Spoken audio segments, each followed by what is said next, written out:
James Melendez, James All About Business. Today's topic is about individual contributor acing your interview. So stay tuned. I'll give my thoughts and perspectives on how to do this. So stay tuned.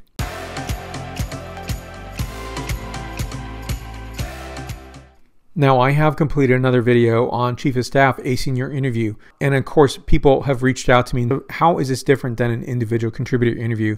And the answer is it is different. And there's a different perspective, a different set of people you will be interviewing with. And when I thought about it, it made sense to do this because I would rather have people have the opportunity, especially for this big audience. There's obviously many more people applying for individual contributor positions than chief of staff positions. So I'd like to get the best information out there, particularly for interviewing and succeeding, being strategic, doing the best you can. And I think that's what people want. There are 4 to 6 different interviews you might have. It depends on the organization. It depends on how that organization structures interviews. And sometimes they are group or panel interviews. Perhaps they're individual interviews. And so there's different perspectives and formats. So I think this is just probably the most realistic in terms of at least a minimum number of interviews you will receive. Now, the first one is very important. It's with the recruiter. And that recruiter is sometimes known as a talent acquisition specialist. And so for the purpose of this video, I'll reference them as a recruiter. Now, the recruiter can make it or break it for you. That is, you've succeeded in getting to the next stage of interviews, or perhaps you did not. And number 2 is a hiring manager. So on number 3, it could be a team member. An allied team member means a cross-collaboration employee that you might work with. And so they're part of this panel because you'll be interfacing with them quite a bit. So that's something to keep in mind as well. In my interviews, I tend to call them conversations. Instead of saying thank you for the interview, I might say thank you for this great conversation. I want to emphasize the 3 C's: calmness, confidence, and certainty in you. While this seems apparent, it may be your goal, but you're very nervous perhaps, or perhaps you're not as confident as you'd like to be. And I do believe that if you have grounding in yourself and you believe in your experience and you believe in your background, even if you're slightly taken aback by someone, even if they're not that friendly, it's really important to maintain, first of all, calmness. The calmness is not just for you and the interviewer, but it's also for you to maintain and to own that and making sure that they don't rattle anything that might sway you away from being confident or calm or certain in yourself. Ask your recruiter background information on the role, things that you need to know about the role. That is it a backfill? Is it a brand new role? Who is a team, the department, the organization? Who might be cross-functional partners? Ask about your potential manager. So ask all these questions beforehand. Number 2, most interviews today are on Zoom. So you can write these down, have them in the corner with a note, and prioritize what is most important to you. These interviews are going to be very short, 30 to 45 minutes max. You are interviewing the organization in addition to them interviewing you. Yes, it's a conversation, but it's also for your perspective to understand what is the role, what is being asked of you or the person who takes this role. So it's to really ask those vital questions. Number 3, during the interview, follow on to a question if it hasn't been answered or expanded.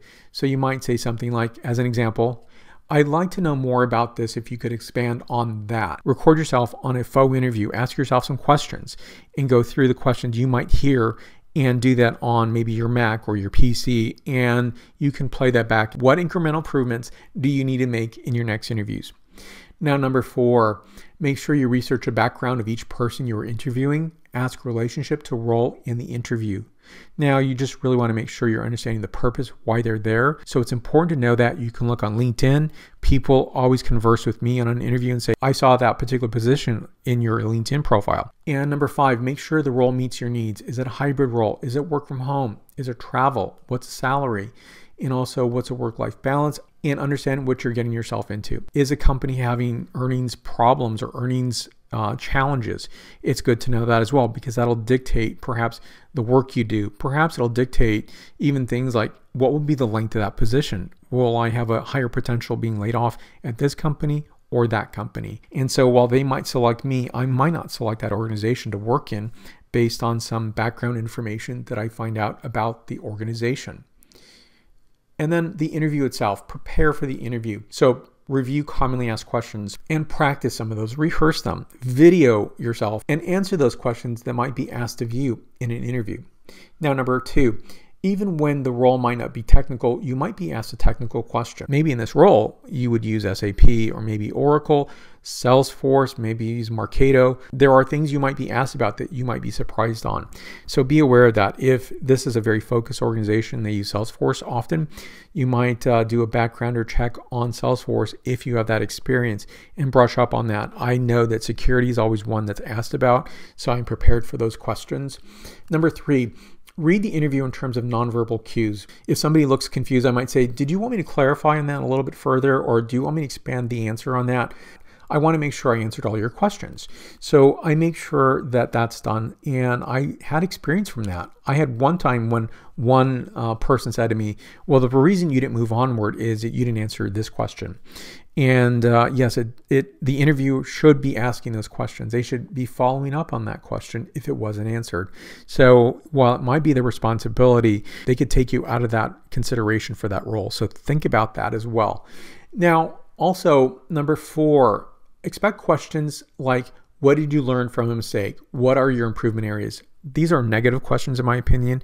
When I do interviewing for individual contributor roles, or any role actually, I'm not really sure I'm interested in that. I might be more interested in things they've done, accomplishments that they have made, knowledge that they possess, things that are really relevant to the position, but be prepared for that.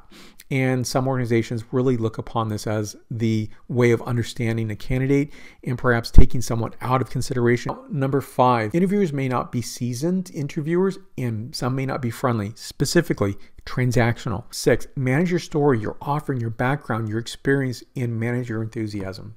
So I think that's a very important part of that, and I think people do note that. And the reason I know that is simply people talk about this in an interview wrap-up session of all candidates. Things can be very overly nitpicky. I like to be on every interview panel so that I ask questions that I think are fair questions, and I think revealing questions on the value of the candidates. And then the interview strategy, and it's to talk about, very specific things. What I do, my interview strategy is 1, I want to make sure that I describe my experience and background. I bucket them together so they can be clear and concise. I might say things like, I had 4 focus areas in my past 3 roles: project management, organizational development, center of excellence methodologies like incremental improvement, or corporate communication. Number 2, address responses to match some of the core features in the job description. Number 3, answer every question. Again, as I mentioned earlier, confirm that every question has been answered or responded to. 4, prior to interview, rehearse your responses. Bring up the job interview on the screen in your Zoom with your questions and even your resume. And you want to look right at the camera, but occasionally you can look left or right. So be your natural self as it relates to your Zoom environment. In fact, I prefer Zoom interviews. You can, feel more comfortable in terms of maybe your setting, more comfortable seating. It's better to do it in your own home or your own place versus doing this in a place that is foreign to you. Number 5, have a list of questions for each reviewer, customize if needed, especially in individual contributor interviews. There's going to be a different focus area, especially if you're interviewing with a cross-functional team member. You might want to respond to their areas of responsibility. Number 6, make a conversation as much as possible. I've already emphasized that before. And number 7, don't go beyond the scope of the interview. Very simple. I've had people say to me, yeah, I created a packet, and this is for an in-person interview for each person I interviewed with.